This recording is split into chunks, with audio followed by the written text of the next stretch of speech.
Israel मान्यता देने जा रहा है बलूचिस्तान को एक अलग देश होने की। एक और बलूचिस्तान को इन देशों से मिल सकती है मान्यता। वो देश हैं the United State of America, the State of Israel, the United State Arab अमीरात यानी UAE, the Kingdom of Bahrain, the State of Kuwait, the Kingdom of Saudi Arab and the State of Qatar. ये वो देश हैं जिनसे मान्यता मिल सकती है और इसमें इजराइल अभी सबसे आगे है। तो पंकज जी, क्या मान लें कि पाकिस्तान का टुकड़ा अब ऑफिशियल तौर पर बहुत जल्द हो जाएगा? डोनाल्ड ट्रंप बोलते हैं कि भाई वहां का जो प्रधानमंत्री है बड़ा ही ग्रेट है, वहां का जो जनरल है Asim Munir, he is a great man, और पाकिस्तान बहुत बढ़िया काम कर रहा है, अपनी ठुकाई खुद कर रहा है पाकिस्तान। और डोनाल्ड ट्रंप बोलता है Pakistan is doing quite well for now for themselves. आप इसका मतलब है यूएसए बीच में इंटरवीन नहीं करेगा, उसने अपने गोद लिया हुआ बच्चा उसको छोड़ दिया है। मुफ्त जितने मुंह उतनी जुबानें इस वक्त चल रही है। पाकिस्तान के हवाले से सुना है कि कल रात इंडियन एयरफोर्स एक्टिव होके ऊपर उड़ती रही है। वो एंगेज करना चाहती थी कि पाकिस्तान एयरफोर्स जो है अफगानिस्तान की तरफ से तवज्जो उनकी इस बॉर्डर पर लाया जाए। पाकिस्तान के प्रेसिडेंट आसिफ अली जरदारी ने बोला कि भाई इंडिया एक और हमले की तैयारी कर रहा है। घबराहट इतनी थी कि उन्होंने ऑफर दिया कि हम इंडिया के साथ बात करना चाहते हैं।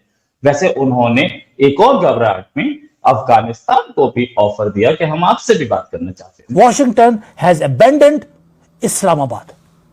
उन्होंने पाकिस्तान ने डबल गेम खेलने की कोशिश करी चाइना और अमेरिका के बीच में, अमेरिका ने भी डबल गेम खेल दी। क्यों? क्योंकि अमेरिका फोकस कर रहा है ईरान के ऊपर, वो फोकस कर रहा है तेल के ऊपर। पाकिस्तान कभी फोकस में था ही नहीं, ना ही प्रायोरिटी थी, और पाकिस्तान को छोड़ दिया गया है पूरी दुनिया की तरफ से। और इस वक्त चीमा साहब देखा जाए तो कोई समझ नहीं आ रही, दुनिया एक डेड एंड की तरफ जा रही है, थर्ड वर्ल्ड वॉर की तरफ जा रही है, खात्मे की तरफ जा रही है। जय हिंद दोस्तों, स्वागत है आपका आपके चैनल जय भारत में। दोस्तों, हाल ही में यूट्यूब पर एक न्यूज़ बहुत ही ज़्यादा वायरल चल रही है, जिसमें से बताया जा रहा है कि जो इजराइल है वो बलूचिस्तान को एक देश होने की तथा कहा जाए तो एक अपनी अलग भूमि बनाने की मान्यता दे रहा है। बताया जा रहा है कि बलूचिस्तान पाकिस्तान का हिस्सा है, परंतु बलूचिस्तान के जो लोग हैं वो कहीं ना कहीं अपने आप को पाकिस्तान का हिस्सा नहीं मानते हैं और हर टाइम पाकिस्तान से यही गुहार लगाते रहते हैं कि वो उन्हें अलग कर दे तथा वो अपना एक अलग मुल्क बनाए, अलग देश बनाए। परंतु पाकिस्तान ने अभी इसका पूर्णतः रूप से कोई जवाब नहीं दिया है तथा कहीं ना कहीं पाकिस्तान इसके लिए पूर्णतः रूप से अभी समर्थन में भी नहीं है। और पाकिस्तान का एक तरीके से कहा जाए तो बिल्कुल इस समय पाकिस्तान जो है बलूचिस्तान को अलग देश बनाने के लिए बिल्कुल नकार रहा है। तो कहीं ना कहीं ईरान, इजराइल जो देश है उन लोगों ने इजराइल ने ये मान्यता बलूचिस्तान को दे दी है। तो आपका इस वीडियो पर क्या कहना है, इस न्यूज़ पर क्या कहना है, आप लोग कमेंट सेक्शन में जरूर बताइएगा। देखिए रिएक्शन मिलते हैं वीडियो के लास्ट में। बहुत बढ़िया काम कर रहा है, अपनी ठुकाई खुद कर रहा है पाकिस्तान। और डोनाल्ड ट्रंप बोलता है Pakistan is doing quite well for now for themselves. आप इसका मतलब है यूएसए बीच में इंटरवीन नहीं करेगा, उसने अपने गोद लिया हुआ बच्चा उसको छोड़ दिया है दूध पिलाने से। Washington has abandoned Islamabad. उन्होंने पाकिस्तान ने डबल गेम खेलने की कोशिश करी चाइना और अमेरिका के बीच में, अमेरिका ने भी डबल गेम खेल दी। क्यों? क्योंकि अमेरिका फोकस कर रहा है ईरान के ऊपर, वो फोकस कर रहा है तेल के ऊपर। पाकिस्तान कभी फोकस में था ही नहीं, ना ही प्रायोरिटी थी, और पाकिस्तान को छोड़ दिया गया है पूरी दुनिया की तरफ से।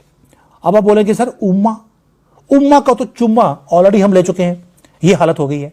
और जो टाइमिंग है वो बहुत क्रिटिकल है। ईरान बॉयल अप हो रहा है, पूरे मिडिल ईस्ट में आग लगी हुई है। पाकिस्तान में इस वक्त आग लगना मतलब कि इसको सपोर्ट करने वाला कोई भी सामने नहीं आएगा। पाकिस्तान के अंदर भी एंटी अमेरिका के प्रोटेस्ट कराची की जो एम्बेसी है उसमें हुए, और पाकिस्तान जिसकी इकोनॉमी लाइव सपोर्ट के ऊपर चलती है जलालाबाद के अंदर, और जो पायलट है वो भागने की कोशिश कर रहा था, उसे पकड़ लिया गया। पाकिस्तान डिनाई करता है कि ऐसा कुछ नहीं हुआ है, लेकिन तालिबान ने उसकी फोटोज, उसकी वीडियोस बाहर जारी कर दी है। ऊपर से पाकिस्तान का जो एयर डिफेंस सिस्टम है उस तो नॉन एग्जिस्टेंट हमने पहले ही कर दिया था। दोस्तों, ह्यूमिलेशन सोच के देखिए कितनी है। पहले तो भारत के ब्रह्मोस, उन्हें पता ही नहीं लगा कि कब उनकी कंट्री में आके उनका पिछवाड़े में घुस गया अंदर और डिस्ट्रॉय कर दिया नूर खान बेस को। पाकिस्तान ने बोला वो कुछ नहीं हुआ है, चलिए कोई बात नहीं, हमने तो फोटोज और वीडियोस भी जारी कर दिए थे। उसके बाद इन्होंने अपने एयर डिफेंस सिस्टम को अपग्रेड कर दिया था चाइना से लेकर, और आज low flying Taliban drones have bypassed those Chinese defence systems और जाके हिट किया इनके मोस्ट सिक्योर प्लेस को। यानी कि पाकिस्तान पेपर टाइगर नहीं, ये पेपर सुअर है। सुअर भी नहीं है, पेपर सुअर है। ये तालिबान ने प्रूव कर दिया। मुफ्त जितने मुंह उतनी जुबानें इस वक्त चल रही है। पाकिस्तान के हवाले से सुना है कि कल रात इंडियन एयरफोर्स कभी IMF और कभी वर्ल्ड बैंक से वो वाइट बैक भी कर नहीं सकते। और ये एक ऐसा अनप्रेडिक्टेबल वॉर था जो महादेव ने शुरू करवाया। अब ये तो हो गया कि ये हो रहा है। मुझे लगता है कि मोदी जी इस मौके का फायदा, मेरा अपना मानना है, उनको उठाना चाहिए या उठाएंगे, ऐसे छोड़ने वाले नहीं है। वो तालिबान के थ्रू कराएंगे ऐसा लगता नहीं है। हो सकता है हम भी बीच में कूद जाए, हु नोस। बट इसके ऊपर मैं स्पेकुलेशन नहीं करना चाहता हूं। ये मेरी विश है। 2 विश मेरी थी, वो पूरी हो गई। तीसरी ये है कि मोदी जी अब पाकिस्तान का 1 2 3 करें, यानी कि 3 टुकड़े कर ही दे तो अच्छा है। और दूसरा था कि पाकिस्तान के ऊपर अटैक होना चाहिए। तालिबान ने हमारी बात सुन ली। मोदी जी केवल मेरी बात सुनते नहीं है, तालिबान सुन लेता है। और Taliban they are not now working from the mountains.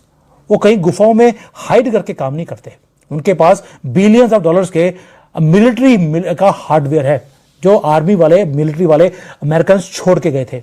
उनके पास अभी अभी रिसेंटली पता नहीं कहां से महादेव की मर्जी से कामिकाजी ड्रोन आ गए हैं। वो एंटी क्राफ्ट सिस्टम्स के साथ लैस हैं आज की डेट में। पाकिस्तानी फाइटर जेट को शूट डाउन किया। एक्टिव होके ऊपर उड़ती रही है। वो एंगेज करना चाहती थी कि पाकिस्तान एयरफोर्स जो है अफगानिस्तान की तरफ से तवज्जो उनकी इस बॉर्डर पर लाया जाए, क्योंकि पाकिस्तान मुसलसल हमले कर रहा है और बग्राम एयर बेस भी उन्होंने नाकारा बिल्कुल कर दी। और इस वक्त चीमा साहब देखा जाए तो कोई समझ नहीं आ रही। दुनिया एक डेड एंड की तरफ जा रही है, 3rd वर्ल्ड वॉर की तरफ जा रही है, खात्मे की तरफ जा रही है। कहां जा रही है कोई पता नहीं, कुछ भी। अब आप बात कर रहे हैं कि जंग कहां जाएगी। आज जब 12 दिन की जंग थी तो उस वक्त कहा गया था कि हमने ईरान को न्यूट्रलाइज कर दिया, उसके सारे एटॉमिक एसेट्स खत्म कर दिया, एटॉमिक लेबॉरेटरियां सारी खत्म कर दी। आज फिर दोबारा उन लेबॉरेटरियां जो है उनको तोड़ने के लिए दोबारा इकट्ठे फिर हो गए। एक तरफ से नेगोशिएशन हो रही थी, बल्कि बयानात आ रहे थे कि we are very close to the deal, we are very close to the deal. जो नई चीजें सामने आ रही हैं कि टर्की के ऊपर भी सुना है अटैक है किया गया है। और जो अगले दिन जो नया अटैक उन्होंने किया है, वो जो टेरिटोरी किया टर्किश, और वो दूसरा जो वहां पे जहाँ के टर्किश और ग्रीक आइलैंड है वहां पे भी अटैक किया गया चीमा साहब। तो मेरे ख्याल में इस वक्त अगर देखा जाए तो माइट इज राइट, जो कि आज का नहीं है चीमा साहब, शुरू से है। जब से इंसानियत क्रिएट हुई है might is right. Hulagu Khan होता था, गेंगिस खान था, हिटलर था, जो कुछ भी था, मुगल थे, पठान थे, जो कुछ भी, जंगे मार नहीं यार इस वक्त भी। मैं पर्सनली चीमा साहब जंगों के खिलाफ हूं। जंगों से हासिल कुछ नहीं होता, कुछ भी हासिल नहीं होता। माओ के बच्चे मारे जाते हैं। हर बच्चा दुनिया में, मैं समझता हूं, हिंदू, सिख, क्रिश्चियन, ज्यू, जो कुछ भी है, वेरी इंपॉर्टेंट पर्सन। ये इससे इज्तनाब करना चाहिए अगर हो सकता हो। लेकिन जिस तरह के आज हम बैठे हैं, लाचार हैं, जिस तरह आप भी कह रहे थे बातें कि अब जंग ये रुकेगी कैसे, कोई समझ नहीं आ रही है रुकेगी कैसे। बीबी नेतन्याहू को कन्विंस कौन करेगा। आई होप आपने वीडियो में एंजॉय किया होगा। तो ऐसे ही वीडियो देखने के लिए सब्सक्राइब कीजिए जय भारत चैनल को। हमारे चैनल पे आपको Pakistani reactions, Pakistani girls reactions, Pakistani media reactions, Pakistani funny reactions, Pakistani cricket update, Pakistani last date update, world news, trending news व पाकिस्तान की छोटी बड़ी न्यूज़ हमेशा मिलती रहेगी। तो मिलते हैं नेक्स्ट वीडियो में। जब तक के लिए जय हिंद, जय भारत।